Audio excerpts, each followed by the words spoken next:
Hello friends, good morning. কেমন আছো সবাই? আশা করছি তোমরা সবাই ভালো আছে। আমি কিন্তু খুব ভালো আছি। তো সকাল সকাল চলে এসেছি তোমাদের সাথে দুটো গল্প করতে, কথা বলতে। তো আমি এখন রান্না করব, ভাতটা বসিয়ে দিয়েছি, আর ওইদিকে মুসুর ডাল সেদ্ধ বসিয়ে দিয়েছি। তো তার সাথে আমি কি রান্না করব আমি ভেবে পাচ্ছি না। তো তার জন্য আমি তোমাদের কাছে নিয়ে চলে এসেছি। এই দেখো, পটল আছে, এখানে আছে আলু, আর আদা, কাঁচা লঙ্কা, লেবু সব রয়েছে।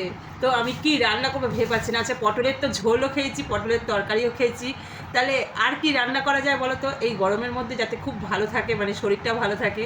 কিন্তু কি রান্না করবো ভেবে পাচ্ছি না। পটল, হ্যাঁ পটল ভাজাও খেয়েছি। তো মাছ আছে, পটল আছে, তারপর মাছের তেল আছে, মাছের মাথা আছে। তো কি রান্না করবো আমি বুঝতে পারছি না। তো চলো বন্ধুরা, একটু কিন্তু কমেন্টে তোমরা জানিয়ে দিও যে আমি কি রান্না করব। তো পটল দিয়ে তোমরা আর কি কি রান্না জানো একটু কমেন্টে জানিয়ে দিও। তো চলো এবার আমি রান্নার দিকে যাই।